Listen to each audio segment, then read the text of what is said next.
Hello दोस्तों, कैसे हैं आप। आज एक मिस्ट्री थ्रिलर मूवी आपके सामने लाया हूँ। क्या होगा अगर किसी को लोगों के दर्दनाक मौत का पता चले और वह उन्हें मर्सी किलिंग देते हुए मारता फिरे। यह एक सीरियल किलर मूवी है। मूवी का नाम है सोलेस। सोलेस का मतलब है सांत्वना देना या दिलासा देना। इसे IMDb की 6.4 की रेटिंग मिली है। तो वक्त ना जाया करते हुए एक्सप्लेनेशन स्टार्ट करते हैं। मूवी की शुरुआत ही एक क्राइम सीन से होती है। क्राइम सीन पे FBI ऑफिसर जो इन्वेस्टिगेशन के लिए आया हुआ है, मगर किलर ने कोई सबूत या DNA पीछे नहीं छोड़े। उस आदमी को गले के ठीक पीछे एक गहरा घाव करके मारा गया है। उस घाव से जो और उसकी असिस्टेंट कैथरीन, जो डॉक्टर भी है, समझ जाते हैं कि यह सीरियल किलिंग का मामला है, क्योंकि ठीक इसी तरह पहले 2 मर्डर हो चुके हैं। अब बेबस जो को जॉन की याद आती है। जॉन जॉन पहले भी FBI को होमिसाइड केस में हेल्प कर चुका है और उसकी मदद से काफी केसेस सॉल्व करने में कामयाबी मिली है। मगर कैथरीन को जो का डिसीजन मंजूर नहीं। उसके हिसाब से जॉन जैसे किसी इंसान से मिलना वेस्ट ऑफ टाइम है। कैथरीन के सोच के पीछे की वजह यह है कि जॉन अपने सिक्स सेंस से केस सॉल्व करने में मदद करता है। उसे चीजों को छूने से उनसे जुड़ा पास्ट और फ्यूचर दिखता है। उसके पास यह अजीब शक्ति है जो पहले भी जॉन के साथ काम कर चुका है, और अब उसे लगता है कि इस पेचीदा केस में सिर्फ जॉन ही उसकी मदद कर सकता है। मगर जॉन फोन नहीं उठाता, तो अब जो और कैथरीन दोनों उससे मिलने शहर से दूर बसे उसके घर चले जाते हैं। कार में जो से कैथरीन को पता चलता है कि 2 साल पहले जॉन की एकलौती लड़की एमा की कैंसर से डेथ हुई है। उस हादसे की वजह से उसने मेडिकल प्रैक्टिस और सब कुछ छोड़ के अकेलेपन में रहना पसंद किया है। अब जब वह जॉन के घर पहुंच जाते हैं, तो जो कैथरीन को कार में रुकने को बोल के अकेला जॉन के घर में जाता है। जो जॉन से कहता है कि उसे एक केस में उसकी मदद चाहिए, मगर जॉन जो को साफ मना कर देता है, क्योंकि वो पूरी तरह डिप्रेशन में है। कि तभी कार में रखा जो का फोन रिंग होता है, तो उसे लेके कैथरीन घर के अंदर आती है। जो जैसे ही फोन लेके बाहर जाता है, कैथरीन जॉन को केस की फाइल देके बोलती है कि यह केस की फाइल है और इस केस में वो उसकी मदद अप्रिशिएट करती है। वो जॉन को बताती है कि FBI की नई गाइडलाइन के अनुसार अब बाहर के लोग ऑफिशियली केस पे काम कर सकते हैं। वो जॉन को फाइल देते हुए बोलती है कि 3 मर्डर एक ही तरीके से हुए हैं। मगर वह जैसे ही जॉन को छूती है, जॉन को विजन्स दिखते हैं कि कैथरीन के सर से खून बह रहा है। जॉन थोड़ा शॉक होता है, क्योंकि वह विजन्स कैथरीन के फ्यूचर के किसी हादसे को लेके थे। जो जॉन से कहता है कि वह उसे एक्सपेक्ट कर रहा है। इतना कह के वो दोनों वहां से चले जाते हैं। अब जॉन जब घर में अकेला होता है, तो उसे लड़की की याद सताने लगती है। तो वह अपना मन डाइवर्ट करने के लिए कैथरीन ने रखी हुई फाइल से केस स्टडी करता है, और दूसरे ही दिन FBI ऑफिस के सामने जो और कैथरीन से मिलता है। जॉन को पता चलता है कि कैथरीन ने साइकोलॉजी में ग्रेजुएशन किया है, तो वह पैरानॉर्मल चीजों में विश्वास नहीं रखती। तो उस पर जॉन उससे कहता है कि वह डॉक्टर पे विश्वास नहीं रखता, क्योंकि डॉक्टर सिर्फ पैसों के पीछे होते हैं। तो अब कैथरीन उससे कहती है कि शायद तुम अच्छे डॉक्टर से नहीं मिले। तो जॉन उससे कहता है कि वह डॉक्टर सिगमंड फ्रेड की बात कर रहा है। जो नाम सुन के कैथरीन चौंक जाती है, क्योंकि सिगमंड फ्रेड कैथरीन का फैमिली डॉक्टर है। अब सब अपनी टीम के साथ केस डिस्कस करने लगते हैं। कैथरीन उनसे कहती है कि तीनों मर्डर गर्दन के पीछे, खोपड़ी के ठीक नीचे किसी नुकीले हथियार से 5 इंच का गहरा घाव करके किए गए हैं। जिस जगह घाव किया गया है उसे मेडिकल की भाषा में मेडुला एब्लोगांटा कहते हैं, मतलब वह स्पॉट जहां ब्रेन से स्पाइनल कॉर्ड मिलती है। और इस जगह अचानक गहरा घाव करने से तात्काल और पेनलेस मृत्यु होती है। कैथरीन उनसे कहती है कोई भी सबूत, यहाँ तक कि DNA भी नहीं मिले, ना कोई बाल, ना जूतों के निशान, और कोई विटनेस भी नहीं। इसके बावजूद के सभी विक्टिम वॉचमैन और कैमरा से सिक्योर्ड बिल्डिंग में रहते थे। अब जॉन को मर्डर की जगह किलर ने छोड़ी हुई नोट दिखाई जाती है, जिस पर लिखा होता है, मैं कौन हूँ यह मैं आपको 2 शब्दों में बताऊंगा। मैं क्या करता हूँ, मैं कैसे जीता हूँ। मगर जैसे ही जॉन उस नोट को छूता है, तो उसे उन विक्टिम के और उनसे जुड़ी चीजों के विजन्स आने लगते हैं, जिसमें एक मरा हुआ छोटा लड़का भी दिखाई देता है, जिससे जॉन इमोशनल होता है। तो अब जॉन सबसे पहले मरी हुई विक्टिम के क्राइम सीन पे जाना चाहता है, जो एक 70 साल की लेडी है। उस लेडी की लाश उसके मरने के 2 दिन बाद उसके घर में पाई गई थी, और टेबल पे वो नोट रखा गया था। अब जॉन कैथरीन से उस नोट के बारे में उसका ओपिनियन पूछता है। तो कैथरीन उससे कहती है कि वो नोट छोड़ के किलर हमें गुमराह करने की कोशिश कर रहा है, कि वो पर्सनैलिटी डिसऑर्डर का शिकार है। मगर ऐसा नहीं है। जिस तरह से मर्डर किए गए हैं, किसी ब्रिलियंट आदमी का सोच समझ के किया हुआ ये काम लगता है। तभी वार्डरोब में से एक पुतले का सर नीचे गिरता है, जिसे छू के जॉन को पता चलता है कि वो लेडी हैट की शौकीन थी और उसके पीछे एक वजह थी, कैंसर।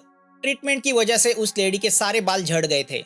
अब जो और जॉन दोनों एक फूड ट्रक पे खाना खा रहे होते हैं कि तभी हंसी मजाक में जो जॉन के कंधे पे हाथ रखता है तो जॉन को जो के कुछ विजन्स आते हैं जिसमें उसे कुछ मेडिकल रिपोर्ट्स, दर्द से चिल्लाता हुआ जो, डॉक्टर्स, ऑपरेशन थिएटर और ऑक्सीजन मास्क लगाए हुए दम तोड़ता जो दिखाई देता है। वह देख के जॉन को टेंशन आता है और वो सोच में पड़ जाता है। अब जॉन जब घर जा रहा होता है तो उसे आंखों के सामने दर्द से रोती हुई उसकी लड़की, खून में लथपथ मर रही कैथरीन, दर्द से चिखता हुआ जो, सबवे ट्रेन, एक अनजान आदमी का चेहरा और गन से गोली चलाता वही शख्स दिखता है। वह देख के जॉन की आंखें खुल जाती है तो वह अपने बेड पे होता है। तभी जो उसके घर आके उसे बताता है उन्हें एक अनजान आदमी का फोन आया था। उसने किसी पीटर नाम के आदमी के मर्डर की इंफॉर्मेशन दी है। तो अब वह उस जगह पहुंच जाते हैं। वहाँ कैथरीन को 416 लिखा हुआ नोट नजर आता है। कैथरीन के हिसाब से वह बाइबल के सेक्शन है, मगर जॉन कहता है वह टाइम के बारे में है। जॉन उन्हें अपनी घड़ी दिखाता है, उसमें 4:16 बज रहे होते हैं। मतलब किलर ने वह सब इस तरह प्लान किया था कि FBI वाले ठीक 4:16 को उस घर पहुंच सके। अब जब घर की तलाशी ली जाती है तो उन्हें बाथटब में एक लड़की की लाश मिलती है। उसे ठीक उसी तरह गर्दन के पीछे घाव देकर मारा गया है। टाइम को लेके एक ऑफिसर को लगता है कि शायद मर्डरर अभी खून करके गया है, मगर जॉन उससे कहता है कि नहीं, मर्डरर किसी वजह से जानता था कि हम इस जगह 4:16 को ही पहुंचेंगे। अब जब जॉन उस मरी हुई लड़की को छूता है तो उसे विजन्स के जरिए दिखाई देता है कि कैसे उस लड़की का मर्डर किया गया था। जॉन जो से कहता है कि बाथटब के पानी से सबको दूर रखना, उसमें कुछ मिला हुआ है। तभी एक ऑफिसर आके कहता है कि यह सब काम इस लेडी के हस्बैंड डेविड का हो सकता है, क्योंकि वह लगभग उसी वक्त इस घर से बाहर निकला था। अब डेविड को इंट्रोगेशन के लिए बुलाया जाता है। कैथरीन उसे उसके वाइफ के मौत की खबर सुनाती है तो उस पर डेविड पूछता है कि क्या उसकी वाइफ ने कोई सुसाइड नोट लिखी थी। तो कैथरीन उससे कहती है कि उसकी वाइफ का मर्डर हुआ है, ना कि सुसाइड। वह सुन के डेविड शॉक होता है। वो उनसे कहता है कि उसने घर छोड़ने के पहले वाइफ के लिए एक लेटर छोड़ा था, तो उसे लगा कि वो लेटर पढ़ के उसकी वाइफ ने सुसाइड किया है। उस लेटर में डेविड ने लिखा था कि उसकी जिंदगी में कोई और है, इसलिए वो उसे छोड़ के जा रहा है। रूम के बाहर खड़ा जॉन घर में मिले डेविड के पेन को उठाता है तो उसे विजन्स आते हैं, जिससे उसे पता चलता है कि डेविड ने लेटर लिखा था और उसके किसी के साथ संबंध भी है। उसकी वाइफ मेंटली अनस्टेबल थी, जिससे वह सुसाइड जैसा कदम उठा सकती थी। मगर जॉन कुछ और भी देख लेता है। तो अब वह डेविड को इंट्रोगेट करने रूम में आता है। वह डेविड से कहता है कि उसने लेटर में सब कुछ तो लिखा था, मगर यह नहीं लिखा था कि वो किसी लड़की के लिए नहीं बल्कि किसी लड़के के लिए अपनी वाइफ को छोड़ रहा है। मतलब डेविड के मर्दों के साथ संबंध थे। जॉन उसे यह भी बताता है कि वह HIV से पीड़ित है। यह सुन के डेविड रोने लगता है। जॉन समझ जाता है कि अगर डेविड की वाइफ उसका लेटर पढ़ती तो वो सुसाइड करने की कोशिश करती और HIV की वजह से तड़प तड़प के मरती, मगर उसके पहले ही किलर ने उसे मार दिया। अब जब जॉन जो के घर आता है तो जो की वाइफ से उसे पता चलता है कि उसकी वाइफ एलिजाबेथ उसे अभी भी प्यार करती है। अब जॉन जो से कहता है कि मरने वाले सब विक्टिम में एक बात कॉमन है, सब किसी न किसी बीमारी से जल्द मरने वाले थे। मरने वाली पहली औरत को लास्ट स्टेज कैंसर था। तीसरे मरने वाले शख्स को लू गेरिक नाम की बीमारी थी, जिसमें इंसान के मसल सेल्स धीरे धीरे कमजोर होकर मर जाते हैं, मगर उसके पहले ही उसे मार दिया गया। जो जॉन से कहता है कि दूसरे मरने वाले लड़के को किसी भी तरह की बीमारी नहीं थी, तो उसे क्यों मारा गया। तो अब वह जानने के लिए जॉन कैथरीन के साथ उसके घर जाता है। उस लड़के के पेरेंट्स दावे के साथ कहते हैं कि उनके लड़के को कोई भी बीमारी नहीं थी, वो हेल्दी था। तो अब जॉन किसी तरह पेरेंट्स को उस लड़के की डेड बॉडी को ग्रेव में से निकाल के उसकी ऑटोप्सी के लिए कन्विंस करता है। वो उनसे कहता है कि आखिर में वो यह सब इसलिए कर रहे हैं ताकि वो उनके लड़के के खूनी को पकड़ सके। अब जब उस लड़के की ऑटोप्सी की जा रही होती है तभी जॉन को एक फैक्स आता है। उसे देख के जॉन ऑटोप्सी डॉक्टर को लड़के का लोअर ब्रेन देखने को बोलता है। तो डॉक्टर को उसमें ब्रेन ट्यूमर मिलता है, जिससे पता चलता है उस लड़के को ब्रेन ट्यूमर था और वह जल्दी ही एक दर्दनाक मौत मरने वाला था। मगर वह देख के John all of a sudden room से बिना कुछ कहे बाहर निकल जाता है। कैथरीन भी शॉक में है। अब जो जॉन के पीछे जाके उससे उसके इस तरह जाने की वजह पूछता है तो जॉन उससे कहता है कि वह यह केस छोड़ रहा है। जॉन उससे कहता है कि कोई हमारे लिए जाल बिछा रहा है और हम खुद उसमें फंसने जा रहे हैं। हम वही कर रहे हैं जो वह किलर चाहता है। उसे आगे का सब दिखता है। तो अब जॉन केस छोड़ के चला जाता है, जो बेबस होके उसे देखता रह जाता है। अब कैथरीन जॉन से मिलने जाती है और उससे कहती है कि उस लड़के को ब्रेन ट्यूमर था। यह बात उसके माँ बाप भी नहीं जानते थे। हमने विक्टिम के एक दूसरे से कनेक्शन ढूंढे मगर हमें वो नहीं मिले, मगर यह सिर्फ आपको पता चला और अब आप केस छोड़ के जा रहे हैं, इसकी वजह क्या है? तो जॉन उससे कहता है कि अब उसे समझ में आया है कि किलर ने वो नोट क्यों छोड़ा था जिसमें उसने लिखा था, मैं कौन हूँ, मैं क्या करता हूँ। दरअसल यह एक ओपेरा सॉन्ग है और जो मेरा फेवरेट है। किलर ने वो नोट मेरे लिए छोड़ा था। जब तुमने मुझे मेरे घर में वो केस फाइल दिया तब मैं वही सॉन्ग सुन रहा था।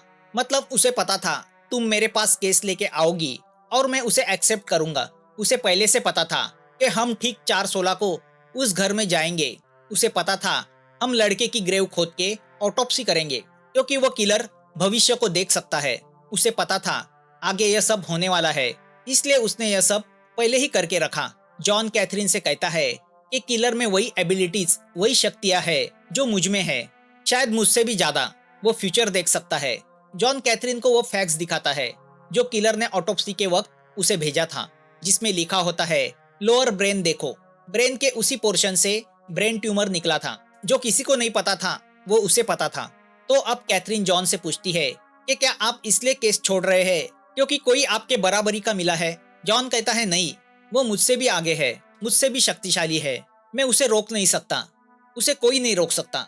जॉन कैथरीन से कहता है कि वैसे भी उसे रोकने की क्या जरूरत है, उसने उन्हीं लोगों को मारा है जो कुछ दिन के बाद दर्दनाक मौत से मरने वाले थे। यह एक तरह की मर्सी किलिंग है। तो अब कैथरीन जॉन से पूछती है कि इन विक्टिम में आपकी लड़की होती तो क्या आप यही सोचते? जॉन जवाब नहीं दे पाता क्योंकि कोई बात उसे खाए जा रही है। वो क्या बात है यह हमें मूवी के एंड में पता चलता है। उसके चुप रहने से कैथरीन भी डिस्टर्ब होती है। जॉन उससे कहता है कि तुम्हें छू के मुझे तुम्हारे पास्ट के बारे में पता चला।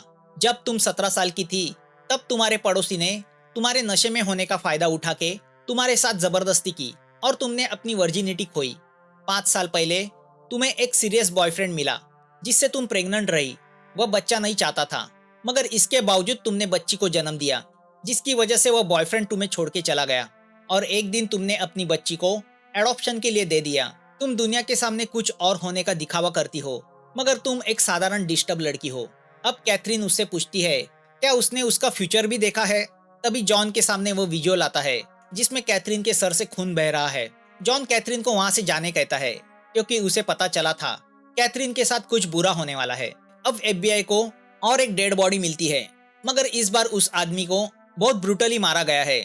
उसके शरीर के टुकड़ों को दीवार पे चिपका के एक आर्टनुमा चीज बनाई गई है जिसमें उसके कपड़े का ऊपरी हिस्सा भी दिखता है। अब जॉन वापस जाने के लिए बस में बैठा होता है तभी उसे फिर से विजन्स दिखाई देने लगते हैं और वह अनजान शख्स भी उसे मरता हुआ जो दिखता है। तभी जो जॉन के पास आके उसे उस नए मर्डर के बारे में बताता है और उससे रिक्वेस्ट करता है कि वह एक बार उन सबूतों को देखे क्योंकि जो जान चुका है जॉन के हेल्प के बगैर वह उस किलर को नहीं पकड़ सकता। जॉन जो से कहता है कि कुछ बहुत बुरा होने वाला है। अब रास्ते में जो जॉन से कहता है कि उस बाथटब के पानी का उन्होंने केमिकल एनालिसिस किया तो वह HIV पॉजिटिव निकला और बाथटब में रखे फूलों को पॉइजन लगा हुआ था। मतलब जो जॉन ने कहा था वह सच निकला था। अब वह फूल जहाँ से लाए गए थे उस पार्क के यहाँ दोनों पहुंच जाते हैं। वह फूल जहाँ से काटे गए थे उस पर जॉन हाथ रखता है तो उसे सामने रखा डस्टबिन दिखाई देता है। अब जब वह डस्टबिन खोला जाता है तो उसके अंदर उन्हें वह दीवार पे चिपकाए आदमी के कपड़ों का निचला हिस्सा मिलता है। अब पुलिस डॉग को वह कपड़ा सुंघाया जाता है। सब उस डॉग के पीछे जाने लगते हैं। रास्ते में जॉन जो से कहता है कि उसे फील हो रहा है शायद किलर चाहता है कि हम यही सब करें। हम हमारे नहीं उसके प्लान के हिसाब से चल रहे हैं। हम वही जा रहे हैं जहाँ वो किलर हमें ले जाना चाहता है। अब डॉग एक बिल्डिंग में एक दरवाजे के सामने जाके रुक जाता है। FBI वाले उस दरवाजे को तोड़ के अंदर घुस जाते हैं मगर अंदर कोई नहीं होता। तभी ठीक उसी के सामने वाली रूम का दरवाजा खुलता है और एक आदमी बाहर आता है। मगर जब जो उसके रूम की तलाशी लेने जाता है तो वह आदमी जो पे गोली चला के उसे बुरी तरह घायल कर देता है। उसके बाद वह आदमी विंडो से भाग जाता है। फिर वह एक टैक्सी चुरा के भागने लगता है तो जॉन और कैथरीन उसका पीछा करते हैं। जॉन कैथरीन को अपनी इमेजिन पावर से रास्ता बताने लगता है। चेस के दरमियान उस आदमी की टैक्सी एक ट्रक से टकराती है और कैथरीन की कार भी टकरा के पलट जाती है। जॉन कार से बाहर निकलने जाता ही है तो उसे फ्यूचर में क्या होने वाला है दिखाई देता है। उसे दिखता है कि अगर वह सरेआम बाहर गया तो वह आदमी उस पर गन चला के उसे मार देगा। तो जॉन कार के पीछे से छुपते हुए बाहर निकलता है, मगर किलर उसे मारने जाता है कि तभी पीछे से कैथरीन उस आदमी पे गन चला के उसे मार देती है। जॉन उस आदमी को देख के बोलता है कि यह वो सीरियल किलर नहीं है। अब जॉन जो को मिलने हॉस्पिटल जाता है तो जो उनसे कहता है कि इस बार किलर ने उसे अपना शिकार बनाया है, क्योंकि जो को स्टेज 4 का कैंसर है, जिसका अंत दर्दनाक मौत होने वाला था। मगर इस हादसे की वजह से कुछ ही घंटों में उसकी मौत होगी। जॉन पहले ही जो की मौत देख चुका है तो वह कुछ रिएक्ट नहीं करता। अब जो जॉन से कहता है कि वह और जीना चाहता है, वह अपने लड़के को बड़ा होते देखना चाहता है। मरते हुए जो जॉन से कहता है कि वह अपनी वाइफ से सुलह करे, वह उससे बहुत प्यार करती है।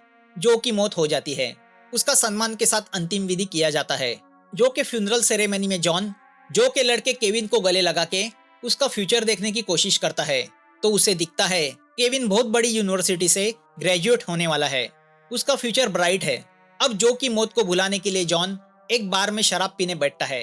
अगले ही पल जब वह सामने देखता है तो उसके सामने वही किलर बैठा होता है जो उसे विजन्स में दिखता था। वो किलर जॉन से कहता है कि मैं जिन लोगों को मारता हूँ उन्हें दर्दनाक मौत से बचाता हूँ। मुझे उनका फ्यूचर दिखता है जो सिर्फ तकलीफों से भरा होता है, जो आगे जाके मौत के लिए गिड़गिड़ाने वाले होते हैं। और रही बात उनके घर वालों के दुख की, तो ऑटोप्सी रिपोर्ट से उन्हें पता चलता ही है कि उनके उस चाहने वाले की भयानक मौत होने वाली थी, तो उन्हें भी उस दर्दनाक अनुभव से गुजरना नहीं पड़ता।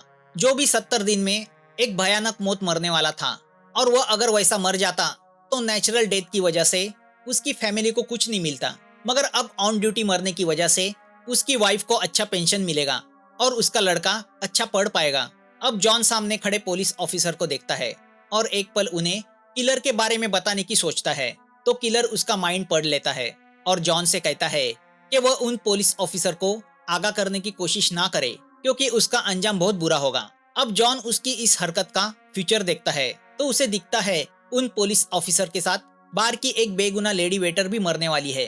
किलर जॉन को बताता है कि उसे इस मीटिंग का अंजाम पहले से पता है, इसलिए वो जान पे खेल के जॉन को मिलने आया है। वह जॉन से कहता है कि वह नहीं चाहता कि उन बेगुनाह पुलिस ऑफिसर और लेडी वेटर की मौत हो जाए, क्योंकि वह सिर्फ उन्हें ही मारता है जो दर्दनाक मौत मरने वाले होते हैं। तभी all of a sudden John table पे रखा कांच का एस्ट्रे किलर के सर पे मारता है, तो पास खड़ी पुलिस उन्हें देखती है। किलर उनसे चिल्ला के कहता है कि जॉन के पास गन है। पुलिस जॉन को पकड़ लेती है और किलर वहां से भाग जाता है। अब कैथरीन लेडी वेटर से किलर का स्केच बनवाती है, तो दूसरी ओर जॉन रास्ते से चलते हुए फ्यूचर देखता है तो उसे दिखता है कि किलर एक शैंपेन की बोतल और फूलों का बुके लेके कहीं जा रहा है। किलर शैंपेन में सोडियम सॉल्यूशन को इंजेक्ट करता है जो अब पॉइजन का काम करने वाला था। अब कहीं पे एक शख्स अपने घर में आता है तो उसकी नजर शैंपेन की बोतल और बुके पे जाती है। उसे लगता है कि उसकी प्रमोशन की खुशी में उसकी गर्लफ्रेंड ने उसे वो भेजा है। वो फोन पे किसी से बात करते करते शैंपेन पीता है। तभी दूसरी रूम में वो किलर होता है। वो किलर उस आदमी की तरफ बढ़ता है तो उसे चेयर पे बैठा जॉन दिखाई देता है। जॉन किलर से कहता है कि उसे किसी की जान लेने का कोई अधिकार नहीं। मरने वाले हर शख्स के हर पल पे उसके चाहने वालों का हक होता है और इंसान की मौत वैसी ही होनी चाहिए जैसी लिखी गई है। उसे भगवान के काम में दखल देने का कोई अधिकार नहीं। तो वह किलर उससे पूछता है कि जब जॉन की लड़की मर रही थी तब क्या उसने यह सब सोचा था? तो अब जॉन गन निकाल के किलर पे तान देता है, तो किलर भी अपनी गन निकाल के उस पर तान देता है। तभी दूसरी रूम से वह आदमी वहां आता है और उन दोनों को देख के चौंक जाता है। किलर जॉन से कहता है कि इस आदमी का अभी मरना जरूरी है, जिससे वह आदमी आगे की तकलीफों से बच सकता है, क्योंकि उस आदमी को न्यूरोफाइब्रोमेटोसिस की बीमारी है, जिससे जेनेटिक डिसऑर्डर पैदा होता है, जिससे इस आदमी की जिंदगी जल्दी ही नरक बनने वाली है। कल रात को यह आदमी अपनी गर्लफ्रेंड को प्रेग्नेंट कर देगा और इसकी यह जेनेटिक बीमारी इसके बच्चे में ट्रांसफर होगी। जॉन किलर से कहता है कि तुम भगवान नहीं हो, तो वह किलर कहता है हाँ, मैं भले भगवान नहीं हूँ, मगर मुझे उसके काम करने का तरीका पसंद नहीं। इतना कह के वह किलर वहां से निकल जाता है। जॉन उस आदमी से कहता है कि जल्दी एम्बुलेंस बुलाओ, तुम्हें पॉइजन दिया गया है। दूसरी ओर FBI टीम को गन रिकॉर्ड से और स्केच से किलर का पता चलता है, जिसका नाम चार्ल्स है। तो अब वह उसकी घर की ओर निकलती है। तो यहाँ जॉन अपने माइंड की ताकत से चार्ल्स का पीछा करने लगता है। कैथरीन जब चार्ल्स के घर पहुंच जाती है तो प्रोजेक्टर के जरिए चार्ल्स उसे बताता है कि कैसे वह एक नाकामयाब जिंदगी जी रहा था। बाद में उसे उसकी जिंदगी का मकसद मिल गया। और वो जानता है आगे क्या होने वाला है, तो वह उसका इंतजार करेगा। अब जॉन चार्ल्स का पीछा करते हुए उस हॉस्पिटल से गुजरता है जहां उसकी लड़की मरी थी। दरअसल चार्ल्स उसे कुछ याद दिलाना चाहता है। वह क्या है यह हमें एंड में पता चलता है। अब रास्ते में चार्ल्स एक पुलिस वाले से कहता है कि अपने सुपीरियर्स को बताओ, तुमने मुझे यहाँ देखा, तुम्हारा प्रमोशन हो जाएगा। वो पुलिस अपने सुपीरियर्स को फोन करता है। अब जॉन चार्ल्स का पीछा करते हुए सबवे स्टेशन पहुंचता है। चार्ल्स एक ट्रेन में बैठ जाता है तो जॉन भी उसके पीछे उस ट्रेन में चढ़ जाता है। चार्ल्स गन फायर करके सबको बाहर जाने कहता है। चार्ल्स जॉन से कहता है कि वह उससे बात करना चाहता है क्योंकि वह दोनों एक जैसे हैं। चार्ल्स जॉन से कहता है कि 7 मिनट में वह जॉन के हाथों मरने वाला है, मगर मरने के पहले वह अपना काम जॉन पे सौंपना चाहता है ताकि जॉन चार्ल्स के मरने के बाद मर्सी किलिंग का काम जारी रखे, क्योंकि वह जान गया है कि जॉन भी मरते हुए लोगों का दर्द, उनकी वह नरक यातनाएं देख नहीं सकता और इसीलिए उसने जॉन को चुना है। तभी जॉन फ्यूचर देखता है कि अगर वह चार्ल्स को नहीं मारेगा तो क्या होगा। तो उसे दिखता है कि ऐसे हालात में चार्ल्स की बुलेट से कैथरीन की मौत होगी। अगले स्टेशन पे जब ट्रेन रुकती है तो कैथरीन अपनी गन लेके अंदर आती है। चार्ल्स उस पर गोली चला देता है। जॉन कैथरीन को धक्का देकर चार्ल्स पे गोली चलाता है। चार्ल्स की गोली जॉन के सर को छू के निकल जाती है तो जॉन की गोली चार्ल्स के दिल के आर पार निकल जाती है। चार्ल्स वही मर जाता है। कैथरीन बच जाती है। जॉन को हॉस्पिटल में भर्ती किया जाता है। हॉस्पिटल में जॉन से मिलने कैथरीन आती है। वो उससे कहती है कि वो उसके साथ टीम में काम करना चाहती है। जॉन कैथरीन को एक लेटर देके उसे पोस्ट करने बोलता है। कुछ दिन बाद जॉन गार्डन में होता है तो उसकी वाइफ एलिजाबेथ उससे मिलने आती है। एमा की मौत के बाद उनमें दूरी आई थी। दोनों एक दूसरे को गले लगाते हैं। तभी जॉन की आंखों के सामने उसका पास्ट आता है और यहाँ एक बड़ा राज हमारे सामने खुलता है कि क्यों चार्ल्स ने जॉन को उसका काम आगे जारी रखने के लिए चुना।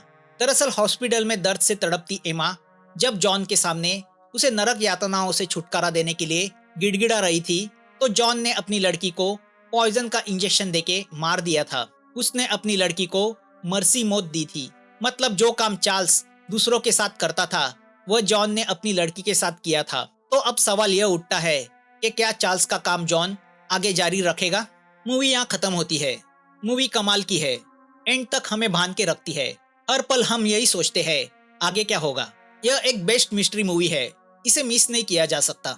तो प्लीज भाई लोग वीडियो को लाइक और सब्सक्राइब कीजिए और इन्फॉर्मेशन के लिए हमारे टेलीग्राम चैनल को विजिट कीजिए। जल्द मिलेंगे नई मूवी के साथ। Thanks for watching.